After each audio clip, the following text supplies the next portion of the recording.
Con un cambio de gobierno tan radical, las nuevas políticas e iniciativas para los jóvenes en México tomarán un nuevo rumbo.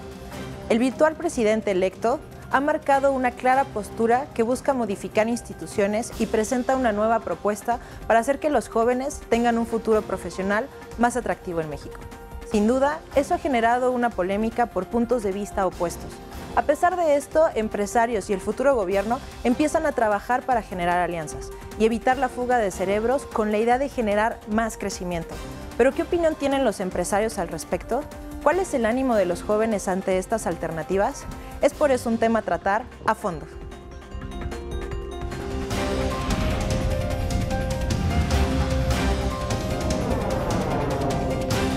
A fondo, con Carla Insunza.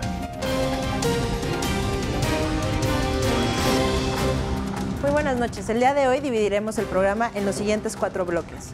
¿Cómo reciben los jóvenes a este nuevo gobierno? Buscábamos un cambio, pero ¿cuáles son los ánimos ahora? Segundo bloque. Las alianzas que el gobierno y los empresarios están haciendo. ¿Qué es lo que ellos nos van a proponer para poder ayudarnos y hacer una vida profesional más atractiva en México? Tercer bloque. ¿Qué hacer con los ninis? Gran tema, fue de hecho algo más polémico en la campaña de Andrés Manuel López Obrador, pero ahora, ¿qué vamos a hacer con ellos? Y 4 bloques. ¿Cómo frenar la fuga de cerebros? Todos estos talentos que tenemos en México, ¿cómo los vamos a hacer para que se queden aquí con nosotros?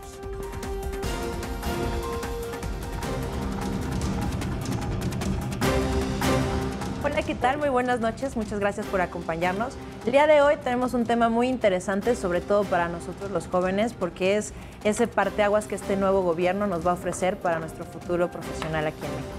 Tengo muchísimo gusto de presentar a mis invitados. Paola Martina, socia del Club Rotario. ¿Cómo estás, Pau? Qué gusto tenerte aquí. Muchísimas gracias, Carla, por la invitación. Y pues aquí estamos listos para desmenuzar un poquito todo el cambio que se viene. Así es, Paola Martino. Rodrigo, otra vez tenerte aquí. Qué placer. Rodrigo Alpizar, líder industrial. Gracias, Carla, también con el gusto de empezar este nuevo proceso que está viviendo México y bueno, a digerir un poquito tanta información que se ha generado apenas en esta semana que sucedieron las elecciones. Así que listos para platicar con ustedes. Claro que sí, mucha información, como dices, que desmenuzar. Antonio Rubalcaba, politólogo y militante de Morena. Muchísimas gracias por estar aquí, Antonio. No, muchísimas gracias a ustedes por la invitación y pues sí, vamos a platicar un poco de todas las expectativas que genera el triunfo de Andrés Manuel López Obrador en las elecciones y sobre todo el tema importante de los jóvenes, ¿no? Entonces vamos a platicar un ratito sobre ello. Claro que sí, pues bueno, justamente abrimos con este tema. Los jóvenes, cuando eran las elecciones, cuando estábamos en todo este proceso de campaña, decíamos e íbamos con una bandera de queremos un cambio, queremos algo nuevo, la corrupción, la delincuencia, ya no era el México que buscábamos. Y ahora ya tenemos ese cambio. Creo que ha sido un cambio de gobierno completamente radical. Pero ahora que ya lo tenemos, ¿cuáles son nuestros ánimos? ¿Cómo lo recibimos, este cambio de gobierno? Creo que hay muchísima expectativa.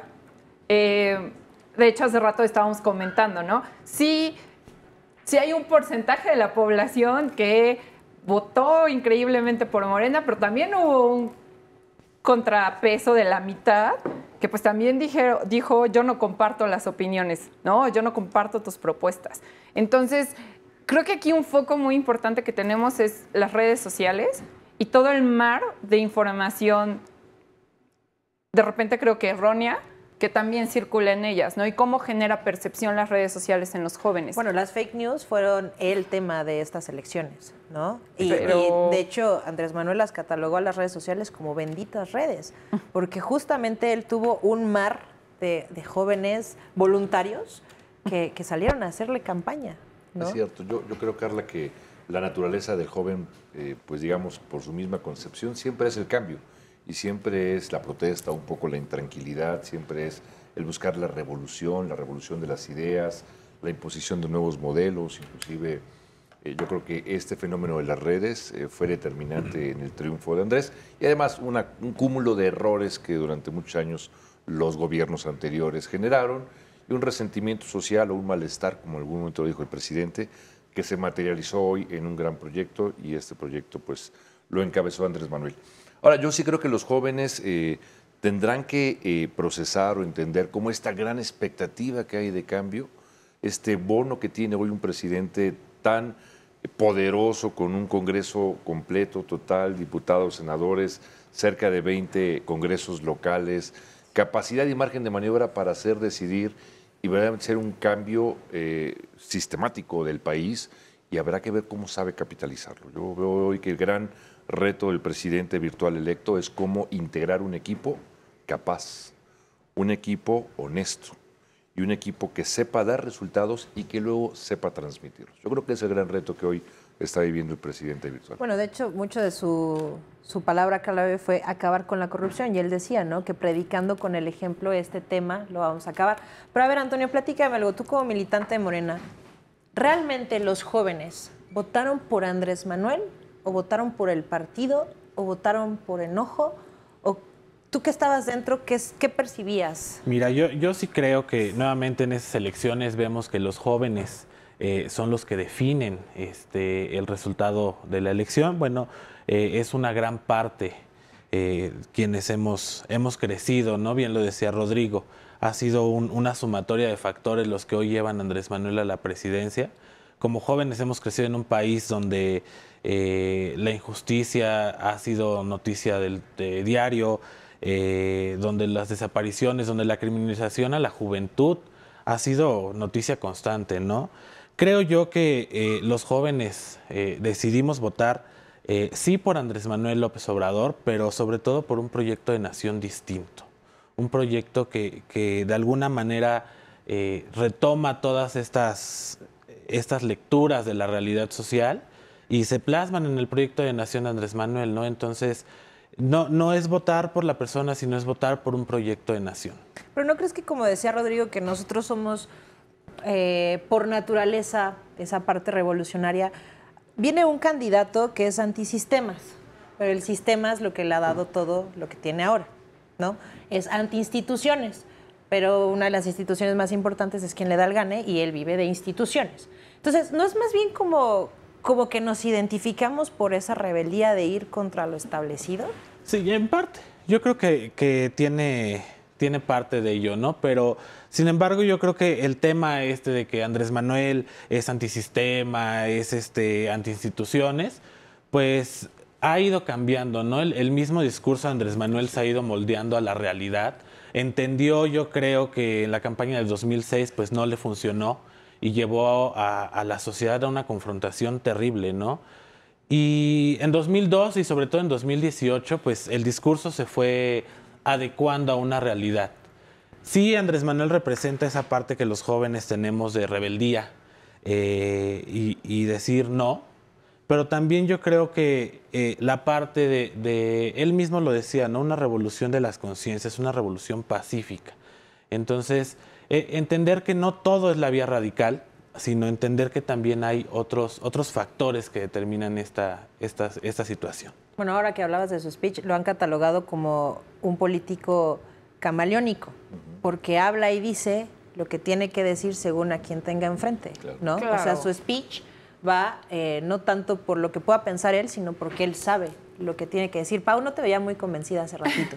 Es que considero que un factor sí importante, más que el candidato, más que el partido, que la idea de nación, que estoy segura que si salimos a preguntar cuál es la idea de nación que propuso, muy pocas personas o tal vez solo militantes de Morena van a poder decirnos, este es el proyecto de nación. Yo recuerdo haber visto un video que, digo, en video como idea suena muy bien, ¿no? Pero el tema es muy fácil prometer en México, ¿no? ¿Cuántos partidos, cuántos candidatos no han llegado a México a decir algo? Este es el otro tema que a mí sí era algo que me saltaba demasiado, que decías, estoy enfrente de tal y digo esto, pero estoy enfrente de tal, no, eso ya no, lo cambio, ¿no? Entonces creo que un factor que llevó a las elecciones sí fue toda esa suma de acciones erróneas de otros gobernantes, a un coraje, a una frustración, exactamente a oponerme a que el miedo sea un factor diario y normal en mi vida. Y dijeron, bueno, vamos a hacer algo. Creo que Andrés Manuel logró armar su discurso de tal forma que empalmó esta situación como este hartazgo social a decir, bueno, yo empato con eso, e incluso creo que muchas de las decisiones fueron con la víscera. No, yo considero que se dejaban llevar porque de repente decían, esto está mal, hizo mal el gobierno, como pasó el día del Mundial, no sé si recuerdan, que es que privatizaron los manantiales, sí, ¿no? el agua. Y privatizaron el agua y fue así como, oye, ya ni lees, o sea, ya ni te das a la tarea de investigar, o te lo ponen y tú lo compras.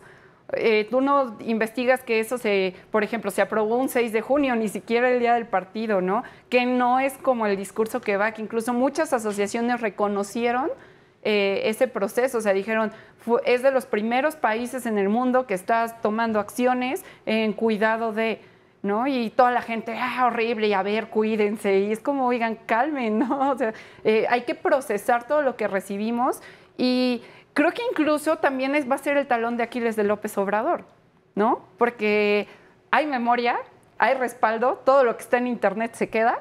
Ya no es como que antes decían, la sociedad ya no tiene memoria, porque pues sí podrías ver la entrevista o podrías ir al discurso del candidato, pero pues ¿cómo le evidenciabas que dijo esto? Y hoy en día, sí, pues sí, todo lo tenemos acá, ¿no? Digo, al mismo Peña Nieto le han estado sacando así, oye, me prometiste esto, ¿no? A ver, ¿qué está sucediendo? Entonces, creo que viene un tema muy interesante porque sí creo que ese factor de información, si bien es benéfico tener tanta información a nuestro alcance, también creo que está siendo un problema en la sociedad al no discernir lo que estamos recibiendo, al no informarnos y al no tener como la capacidad de analizar realmente si la información es verídica. Antes era, los canales de televisión, la caja de Pandora horrible, ¿no?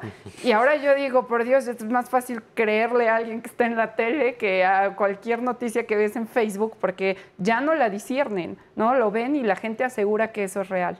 Entonces, creo que viene un panorama interesante.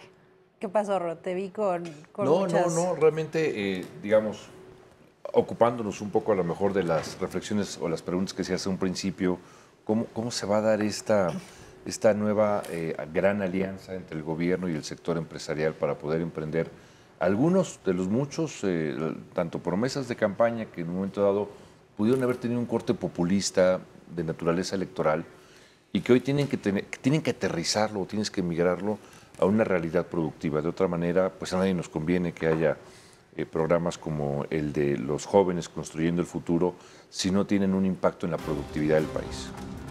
Creo que ese debe ser un poquito el tema y bueno, pues nosotros en el sector empresarial estamos listos para poder colaborar en el tema, pero sí tenemos que analizar varios factores que, si me lo permites, en un siguiente bloque podría ir discutiendo. Justamente el siguiente bloque viene de eso, ¿no? Estas alianzas se están haciendo y realmente ver si es factible o no, porque pues de hablar y en la candidatura yo puedo prometer que voy a bajar la Vía Láctea completa, ¿no? Pero realmente es factible lo que él está pidiendo con los empresarios y es posible que se vea un cambio en estos 6 años.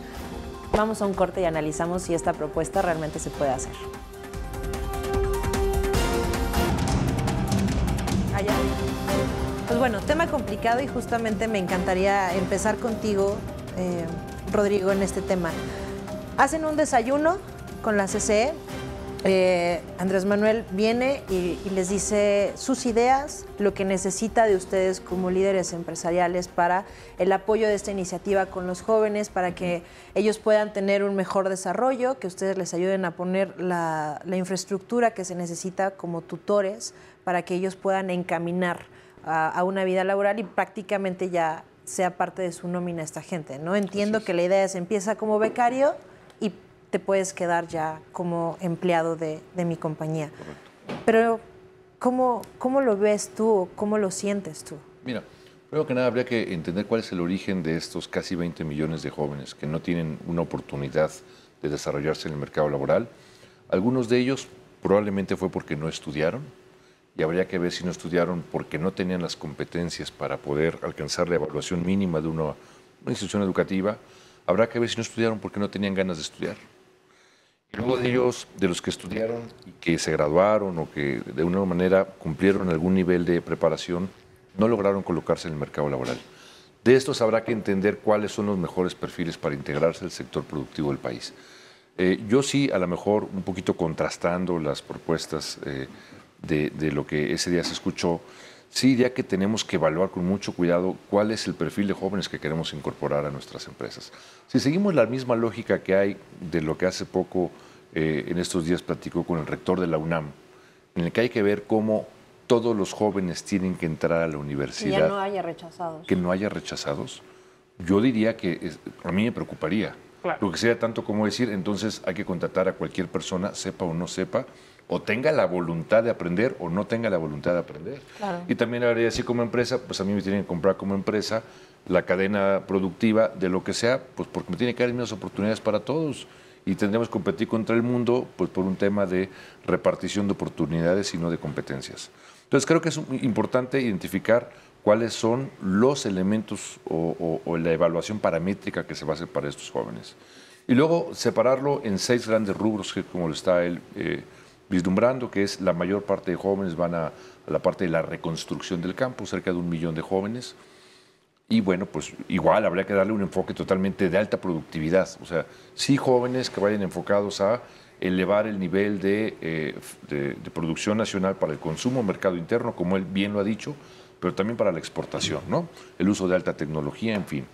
Hay uno que es Brigadas de Acción Comunitaria, donde van cerca de 820,000 jóvenes, pues que van a ayudar a sus comunidades a mejorar el desempeño, a tratar con programas sociales, a reincorporar probablemente algunos sectores. Habrá que ver si están capacitados, habrá que desarrollar nuevas normas técnicas de competencia laboral, habrá que certificarlos. No se trata de sacar jóvenes a las comunidades si no tienen muy clara una tarea y si no están preparados para hacerlo. De otra manera se puede convertir en un conflicto. Hay otros que son jóvenes más por venir, que son los 200,000 empleos que quiere que los empresarios adoptemos en capacidad de mentores y ellos de aprendices, en lo cual lo podemos hacer, pero a mí me gustaría pensar más basado en un modelo probado, un modelo como el modelo de educación dual, en el cual tiene una clara metodología de capacitadores, evaluadores, certificación de competencias, siguen un plan de estudios y finalmente logran salir bien preparados en alguna especialidad. Un modelo que tiene su origen en Alemania y en Francia, y en el cual México tiene un compromiso importante para poder asumirlo en este año precisamente. Bueno, hay otros más como los emprendedores, que son 200,000 beneficiarios, que es como los vamos a apoyar. Ahí está el INADEM, ahí está un cajón muy importante, pero también hay que evitar que haya un despilfarro y que de estos jóvenes únicamente sobrevivan 2 de cada 10 empresas a lo largo de 5 años, ¿no? A ver, jóvenes. Pues, mira, yo creo que igual regresando un poquito al punto anterior, lo que decía Paola es muy cierto, ¿no? O sea, Andrés Manuel hace durante la campaña yo creo que una lectura de la realidad social bastante atinada. Se le ha dicho mucho de que Andrés Manuel pronuncia un discurso para la gente que quiera escuchar el discurso y sabe cuál es el discurso que tiene que pronunciar en ese sentido, ¿no? Pero más que eso, yo creo que Andrés Manuel hace una lectura bastante buena de todos los problemas del país, de todas las situaciones que han vivido todos esos sectores, y lo único que hace es transmitirlo. Sí, de alguna manera, pues sí, te llega a la parte emocional, ¿no? Y que hoy el voto, mucho de ese voto, pues sí fue de un voto, a lo mejor de enojo con las actuales políticas, ¿no? Y los últimos gobiernos. Sin embargo, hoy y el domingo 1 de julio, Andrés Manuel llama a una reconciliación. Claro. Que yo creo que es muy importante, ¿no? Y bien, también lo decía Rodrigo. O sea, ¿cómo van a actuar todos esos sectores? Los que estuvieron a favor y los que estuvieron en contra, los que hoy se convierten en oposición, ¿cuál va a ser el papel que van a desempeñar en el gobierno de Andrés Manuel López Obrador? Es que creo que ahí está una de las claves más importantes como sociedad.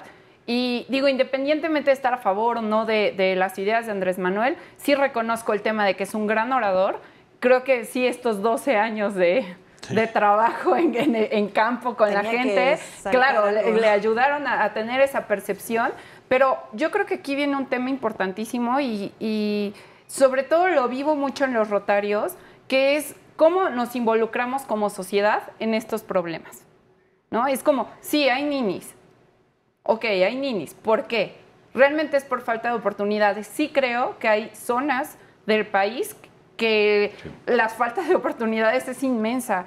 Y nosotros siempre nos preguntamos ahí, el que se está quejando en la ciudad, que no tiene oportunidades porque no las busca, porque esa es la realidad, ¿por qué no? O quien está quejándose en la ciudad y que tiene oportunidad de ayudar, ¿por qué no se va con nosotros ahí a trabajar a la sierra, a ayudar a construir escuelas, a ayudar a construir plataformas donde puedan tener ciertos conocimientos, donde podamos crecer comunidades económicamente, entre otras cosas, ¿no? No solo ir a dar el pescado, porque ese es un problema, ¿no? Campañas viejas, como lo fue Sede Sol en su momento, crearon un cáncer en el país de gente que solo está acostumbrada a recibir y no a hacer. Yo creo que están empezando al revés, ¿no? Porque hay instituciones como el INADEM que no son nuevas, ¿no? Y que tienen muy marcado este punto, ¿no? Yo te doy dinero y te ayudo a... Él tiene más o menos la misma visión, ¿no? Estaba poniendo una propuesta de poner 300,000 pesos a fondo perdido para apoyo a emprendedores. Yo creo que más bien el punto no es tanto que yo te dé dinero, sino que realmente te acompañen en el proceso y estas instituciones eduquen a la gente. Es que el INADEM es eso, ¿no? Es como que llegues al INADEM y digas, quiero emprender, dame dinero, sí, claro, y te lo dé, ¿no? De hecho, hay un PIL que se hace súper bueno, que es que hagas tu propio plan de negocios. Aquí el problema, no problema, de hecho, el tema del por qué luego no se consigue ese recurso es porque es un tema muy autodidacta. O sea, el PIL es una plataforma digital donde tú entras, empiezas a hacer tu plan de negocios desde la parte de mercadotecnia, el logo, imagen, tu Canvas y demás, ¿no? Pero es un tema autodidacta, ¿no? Ahí tienes pero no hay ejemplo, quien te esté guiando. Claro, y una vez que terminas el PIL, ya es como que puedes entrar a la convocatoria. Creo que un talón de Aquiles que tiene el INADEM es que es muy confuso. O sea, su plataforma es como que lees y dice, bueno, me pide el PIL, pero también me pide esto, y entonces, ¿qué hago? Si puedo o no. Dice, no sé, con alto grado de marginación, pero pues yo no estoy tan marginada, pero sí necesito el dinero. O sea, sí. Es como no, y aparte, confuso. A eso súmale que también no hemos acercado a las instituciones a la gente, exacto, ¿no? Entonces, hay una barrera entre la gente, entre la sociedad y las instituciones. Que es lo que mencionabas, ¿no? Lo de la falta de oportunidades. Yo creo que hay falta de oportunidades, sí, tanto en la sierra, en los pueblos indígenas, como en la ciudad, ¿eh? O sea, no es exclusivo de esta parte. Obviamente sí se hace más grande la brecha en estos, sí, lugares, pero también en la ciudad hay puntos importantes de esto, ¿no? No sé, por ejemplo, Iztapalapa, que es una de las delegaciones donde más esta parte de la periferia de la ciudad, los cinturones de desigualdad que existen, que no es lo mismo vivir en Iztapalapa que vivir en Coyoacán, ¿no? Entonces, creo que es donde tenemos que poner el ojo, ¿no? En cómo vamos a hacer realidad todos estos programas con los jóvenes de la sierra, con los jóvenes de la ciudad, con todos los jóvenes. Vamos a trabajar en conjunto. Sí estás dando un punto importante. Nos tenemos que involucrar.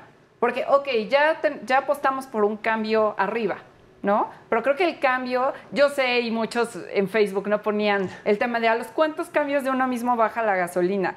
Pero yo sí creo que si te involucras socialmente, si te pones en este tema de los observatorios de gobierno, si empiezas a tomar tema en políticas públicas, porque estábamos diciendo hace rato, trae un buen gabinete, muy académico, pero inexperto en este tema, ¿no?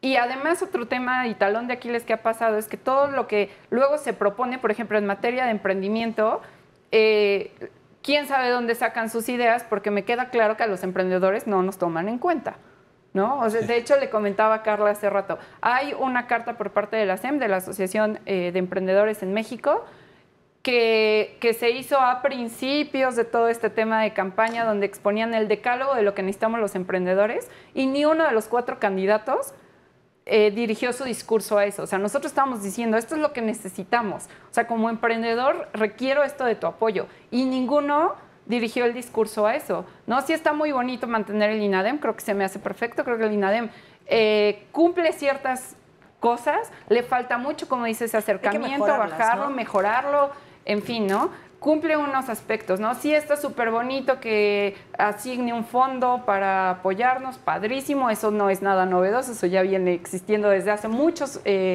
otros gobiernos, exactamente.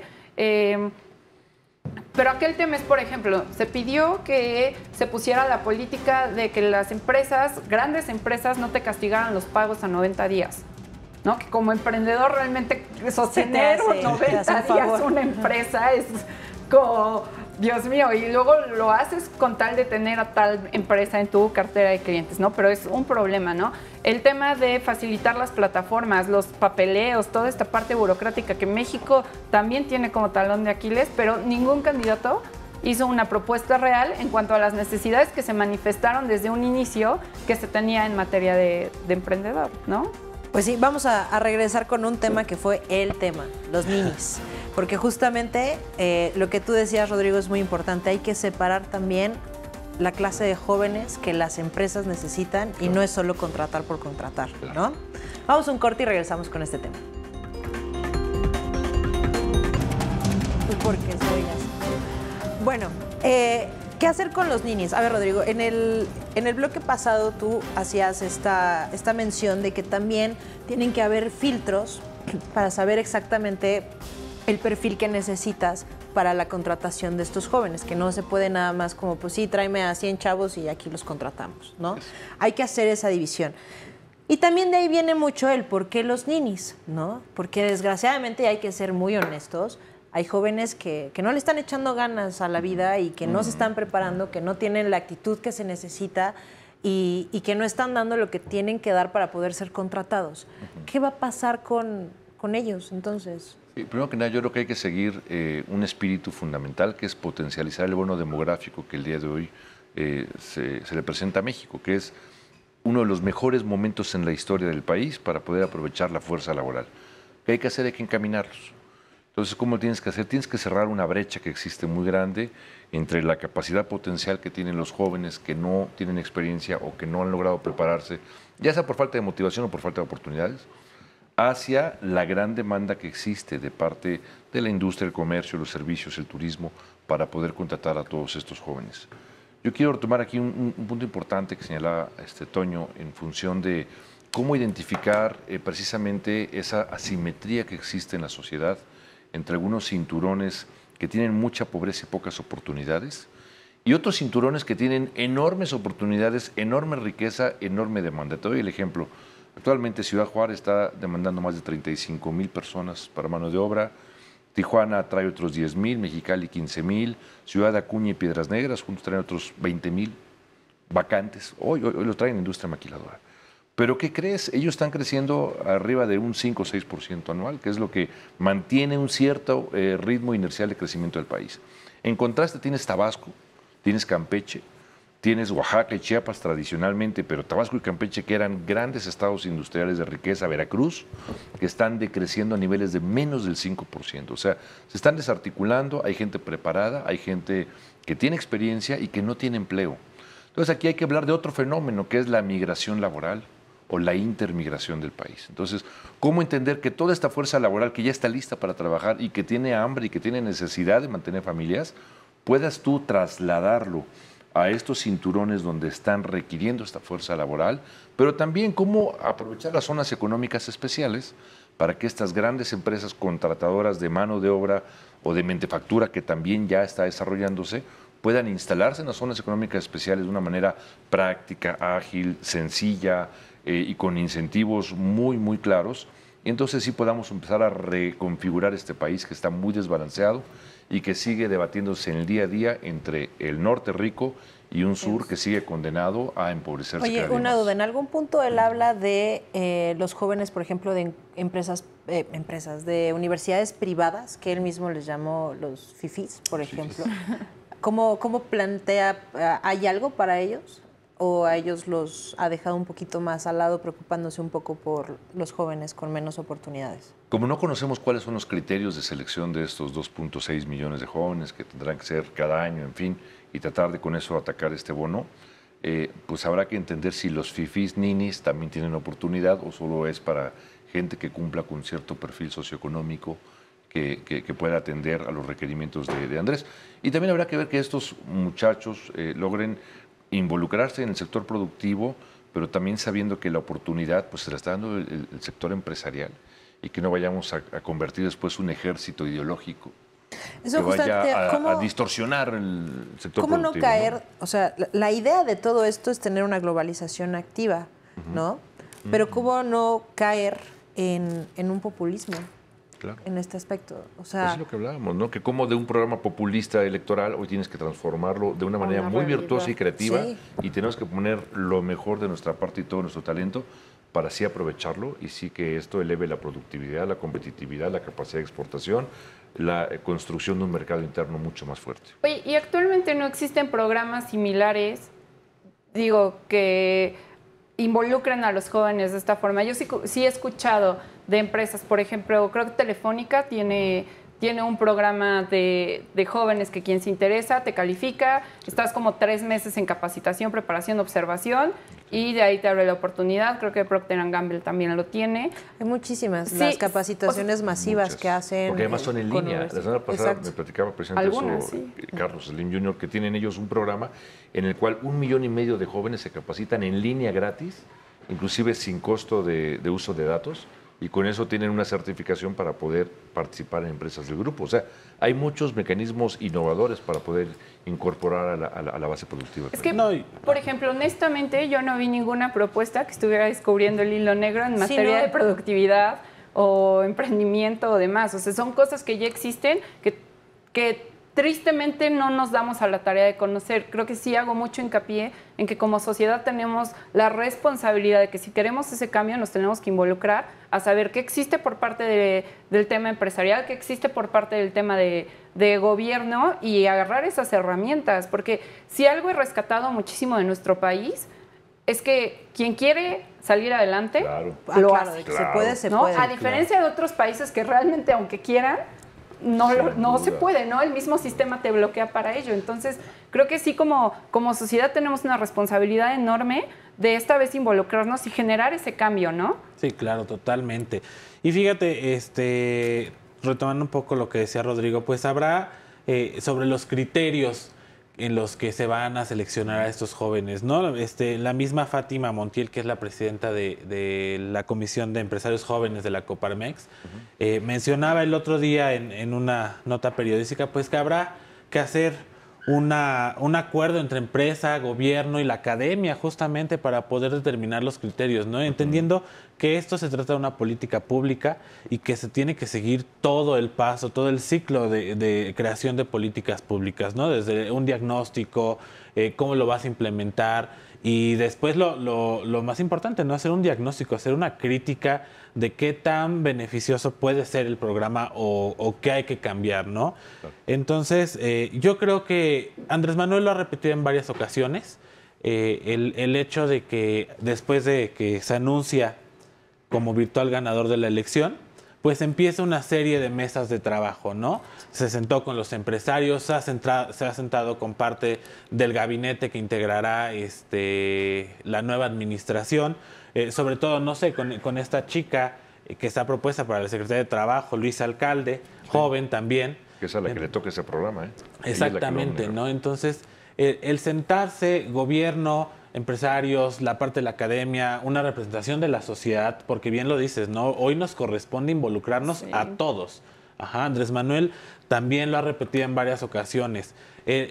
No va a ser un gobierno exclusivo, ¿no? Él va a gobernar para todos. Él es el presidente de todos los mexicanos, sean ricos, sean pobres, él es presidente de todos los mexicanos y tendrá que atender tanto las demandas de una clase económica un poco más acomodada como las demandas de una clase económica marginada, ¿no? Desprotegida. Creo que ahí está el reto y que nos corresponde a todos, porque podría ser sencillo que se despierten. A mí me enoja mucho cuando escucho que dicen, ay, ¿cómo aceptan una despensa? ¿No? O sea, cuando el tema es en materia electoral. O cuando la gente dice, los pobres son pobres porque quieren. No. O sea, de verdad invito a cualquier no, persona sí. que vaya y vea las condiciones geográficas, las condiciones... igual, por ejemplo, hasta escolares en las que se viven en ciertas zonas del país. Sanitarias, educativas, Claro, laborales. todo. E incluso el tema de la idiosincrasia, ¿no? Que también es un tema que tenemos que aprender a tener cuidado, porque Sí. también es parte de nuestras raíces, ¿no? O sea, yo no estoy a favor de llegar y decir imponer 20 escuelas y ahora vive como vivimos en la ciudad, porque creo que es parte de lo que hace folclórico y bonito también a nuestro país. Entonces tenemos que aprender a mezclar esto, pero también involucrarnos a decir, ok, yo sociedad que tengo acceso a la información, que me puedo involucrar, que puedo hacer, ¿cómo hago para que estos cinturones que obviamente les cuesta trabajo tener acceso a la información y si la tienen es información mala? Digo mala porque está súper amarillista o viene de la comadre, o sea, en fin, hay información, pero no es precisamente la adecuada, ¿no? Es cómo yo que tengo ciertos privilegios puedo ayudar a estos cinturones a que se empiecen a involucrar porque su voz es tan válida como la de nosotros y empecemos a que ellos, porque creo que también es como parte del problema de México, ¿no? O sea, que se empiecen también a involucrar y se tomen en cuenta y realmente veamos sus verdaderas necesidades, porque ese es otro problema que veo. La gente va y dice, ay, necesitan, no sé, baños. Es como, a ver, ellos están acostumbrados a hacer así, que tú no estés acostumbrado no significa que sea la necesidad de esta zona. No, y es una parte, o sea, por ejemplo, ahí podría entrar muy bien el discurso de una reconciliación entre la sociedad, ¿no? El tratar de no solamente ver por un interés individual, claro, no un interés colectivo. Oye, Antonio, pero una pregunta. Cuando él fue jefe de gobierno, él no fue un gobernante incluyente, ni gobernó para todos. Y él lo decía siempre. Primero van los pobres. Ah, sí, claro, no, y lo repitió ahora en el discurso del Zócalo, ¿no? Vamos a hacer un gobierno para todos, con prioridad en este sentido, ¿no? Y él lo repitió. Por el bien de todos, primero los pobres. Puso la otra Sí, parte del lo discurso. puso la otra parte. Es que es lo que te digo. Y difiero, ¿no? Porque realmente si los grandes cambios, por ejemplo, nuestra Revolución Mexicana se dio por un potente económico, se dio por la alta sociedad, no se dio por la baja, ¿no? Salvo después otros que se fueron sumando a... Pero nosotros, los que tienen el poder adquisitivo, tenemos también el poder de ayudar a los de abajo. Totalmente. Y o sea, no podemos ir, o sea, es que tenemos que empezar a equilibrar esa parte, ¿no? La responsabilidad que tenemos los que hemos tenido ciertos accesos a oportunidades con los que no las tienen, ¿no? Esto, sí, necesitamos contrarrestar, ¿no? El gobierno no se puede enfocar solo a los pobres porque vamos a caer en lo que hemos caído siempre. Y también yo creo que del cambiar un poco asistencialismo. nuestra ideología, ¿no? Por ejemplo, ahorita que decía que ya no haya rechazados en la universidad, pues es que no es que haya rechazados. La gente va, hace un examen y si no tienes la capacidad o los estudios necesarios para poder entrar a la UNAM, pues eres rechazado. ¿Me explico? O sea, también nosotros tenemos que entender que tenemos que prepararnos, que las cosas no se nos pueden dar de a gratis. Pero... Y que tenemos que... Y no quieres que esté junto a ti una bola de porros que nada más vayan a hacer destrozos Claro, a la universidad. exactamente. Quieres gente que sea pensante y que te me ayude a aporte complementar también, No, claro. tu preparación. Todo esto es una sumatoria de factores totalmente, ¿no? Sí eres rechazado por un examen en la universidad, pero también ver el otro punto. ¿Por qué? Porque la educación en México no está funcionando como debería funcionar. Yo también iba a este punto, o sea, está padre pensar por los que tienen acceso en la ciudad, porque en la ciudad sí hay otro sistema económico, pero, por ejemplo, yo me muevo de repente mucho en el estado de Guerrero, en la montaña de Guerrero, que aparte la gente le dices Guerrero y jura que es Acapulco. Vamos a un corte. Ahorita regresamos con este tema que ya nos dio mucho de qué hablar. Y regresamos con Fuga de Cerebros, que también es un tema importante ahora aquí en México. Vamos a un corte.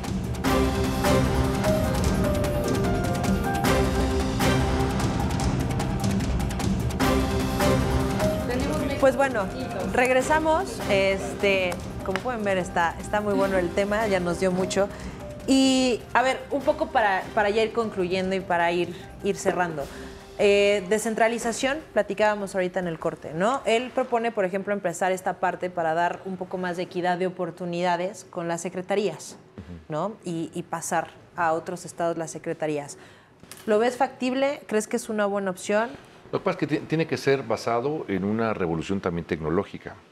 Vaya, si queremos seguir pensando que las reuniones van a seguir siendo en un lugar, en cualquiera de los lugares, y que el gabinete tendrá que desplazarse de cualquier lugar del país con la mala movilidad que hay, entonces si tienes una secretaría en Monterrey y otra en Ciudad Juárez, vas a tener que viajar Monterrey, México, México, Juárez, entonces tendrás que mover a mucha gente que pierda todo el día y puede ser altamente ineficiente, ¿no?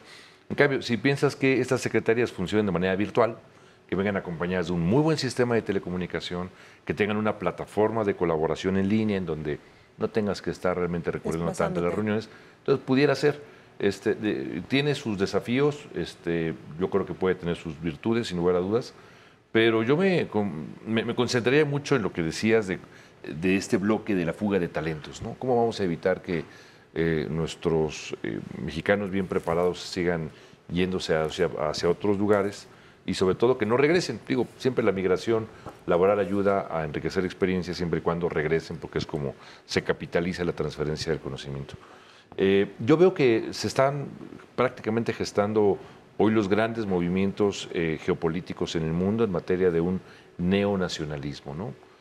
Ahí se identifica evidentemente el movimiento de Trump, que parecería que es una ocurrencia, que parecería que es algo temporal, pero no lo es tanto. Bloques como China, por ejemplo, que tienen ya un nacionalismo muy marcado hacia el 2025, quieren producir el 70% de todo lo que ellos generan dentro de su país, el desarrollo de este bloque del One Belt, One Road, de la Ruta de la Seda. En fin, todo esto sí nos está obligando a que México se voltee a ver hacia adentro y entonces diga, ¿cuál es mi gran potencial? Recursos humanos, capital humano, talento, innovación, transferencia de conocimiento, aprovechamiento eficiente de los recursos. Entonces sí, creo que México tiene que recomponer su estructura de producción interna. Tenemos que empezar por un proceso de compras de gobierno con un mayor nivel de integración de la producción local. Tenemos que encontrar cuáles son las deficiencias de las cadenas de valor en donde México tiene que invertir estratégicamente. Ahí entra CONACYT, ahí entra INADEM, ahí entra NAFINSA. Ahí es donde tenemos que pensar cómo se va a recomponer el sistema productivo de políticas públicas. Hay un dato alarmante, de hecho, de eso. Son 12 millones de mexicanos que viven fuera de México, de los cuales 1.2 millones están altamente capacitados. Estamos hablando que tienen posgrados en adelante.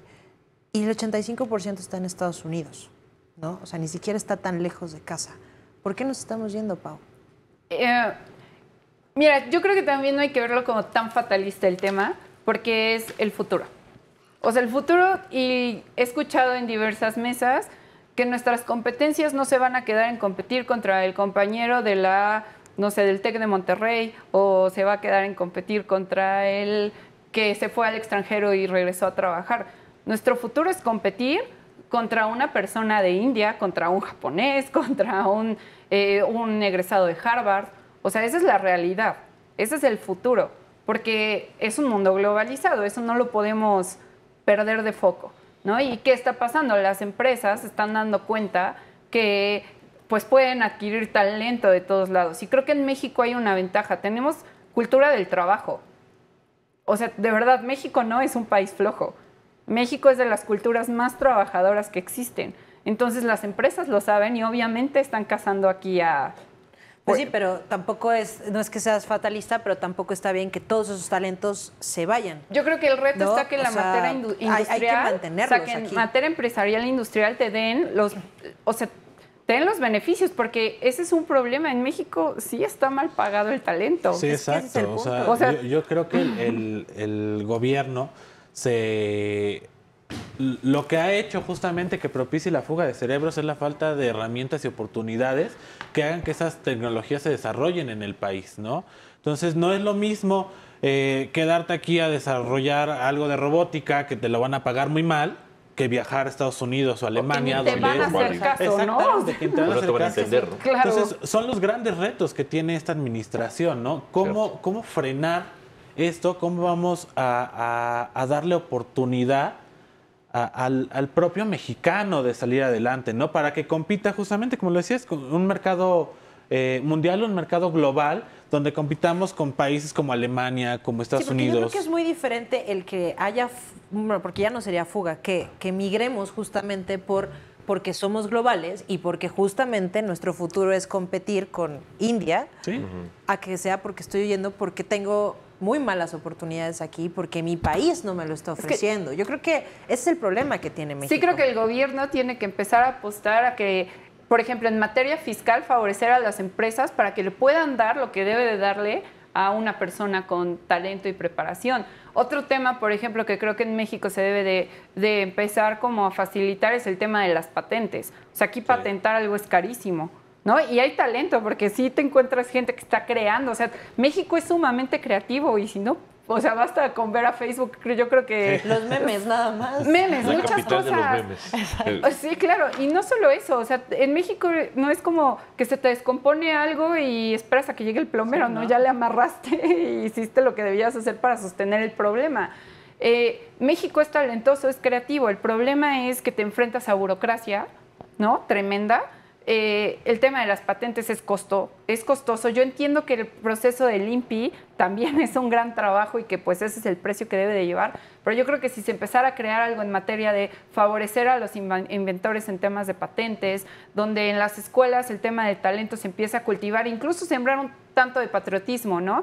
Es como, ok, si te beneficia irte a aprender, pero regresa porque tu país te necesita, yo creo que podríamos evitar un poquito más ese tema de la fuga de talentos, pero sí ayudar a las empresas a que puedan pagar lo justo para mantener este talento, ¿no?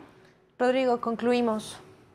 Pues concluimos con que México cambió, hace 10 días cambió prácticamente. México tiene que reinventarse. Tenemos que atender a la reconciliación que nos plantea Andrés Manuel. Creo que todos los sectores productivos lo hemos hecho. Hemos atendido también a una generosidad en su discurso de reconciliación, en el que no hay realmente resentimientos o no hay revanchismos de ningún tipo. Nos tenemos que reinventar todos de manera muy creativa. Tenemos que atender a las grandes macrotendencias también de los países que han logrado evolucionar a partir de estos pues grandes revoluciones sociales como la que se vivió en la pasada elección. Y bueno, pues ojalá que esto sí logremos nosotros darle un sentido de evolución hacia elevar el nivel de bienestar, pero no basado en políticas asistencialistas. También Andrés nos lo dijo la semana pasada, no quiero enfocar mis recursos o todos a la parte asistencialista. Una parte sí, porque está muy marginada, pero la otra parte sí la quiero hacer como una inversión productiva en las regiones más marginadas. Creo que ahí coincidimos y creo que ahí vamos a poder transitar en un buen camino. Perfecto. Antonio. Pues sí, igual para concluir, yo creo que esta administración enfrenta grandes retos, sin duda. Habrá que ver cómo se va desarrollando a lo largo de estos 6 años, ¿no? Pero yo creo que sí, lo que tenemos enfrente hoy es la consolidación de una transición democrática en México que no se pudo hacer en el 2000, que en el 2000 quedamos cortos y hoy Andrés Manuel lo que viene es justamente a terminar de consolidar esta transición hacia la democracia, ¿no? Yo creo que sí, no es tarea de un solo hombre, es tarea de todos los mexicanos apoyar, sumar a este proyecto. ¿Por qué? Porque es el bien de todos, ¿no? Es el país en el que vivimos, es el país en el que trabajamos. Entonces, si a México le va bien, yo creo que a todos nos va bien. Entonces, hay grandes retos. Sin duda, este programa de Jóvenes Construyendo el Futuro habrá que replantear ciertas cuestiones ya con las mesas de trabajo que el presidente electo está haciendo, tanto con su gabinete, con los grupos de empresarios y demás grupos de la sociedad, para poder hacer una política pública realmente que ataque el problema y no que solamente mitigue, ¿no? Entonces no vamos a dar soluciones por encimita, sino vamos de fondo. Andrés Manuel lo decía, no vamos a hacer una solución radical, no en el término de la palabra donde todo piensa que es desastre, sino de raíz, un cambio de raíz en todas estas políticas. Perfecto. Pues bueno, Paola, qué gusto tenerte, muchísimas gracias. Rodrigo, como siempre, un placer platicar contigo. Antonio, qué gusto y muchísimas gracias por acompañarnos. Y pues bueno, trabajo en equipo, a trabajar todos, un gran reto, no solo para nuestro nuevo presidente, sino para nosotros como sociedad. Muchísimas gracias a usted por habernos acompañado, por haber estado aquí conmigo y nos vemos muy pronto en otro programa de A Fondo, porque aquí es con una visión milenial.